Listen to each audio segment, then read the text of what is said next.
welcome to Underground Radio. Today I wanted to talk about Black Sabbath's Heaven and Hell and Mob Rules. Recently this year they released reissues that are newly remastered versions of both these albums. It's a clean, louder sound compared to other versions. I guess it would just be a preference if you like the current remaster or not. As you can see, I do have different versions of these albums. I have Warner Brothers album releases of Heaven and Hell 1980 and Mob Rules 1981. The Rules of Hell 2008 remastered box set. The 2 deluxe edition CDs from 2010 remastered. The Rules of Hell box set has always been my favorite version.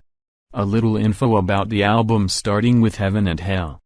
By this time vocalist Ozzy Osbourne was let go from the band and vocalist the late great Ronnie James Dio was brought in, who had previously sung with Rainbow. The first song that Ronnie James Dio and guitarist Tony Iommi wrote together was Children of the Sea.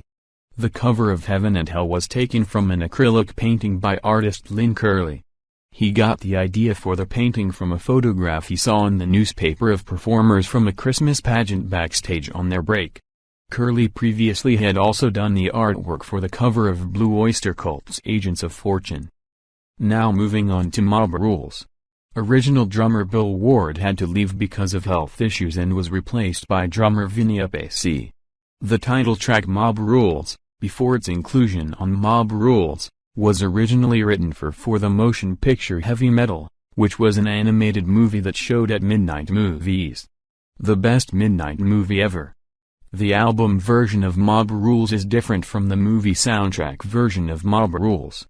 I have always preferred the movie version with its more raw sound. Sign of the Southern Cross in my opinion is one of Dio's best vocal performances on the Sabbath album.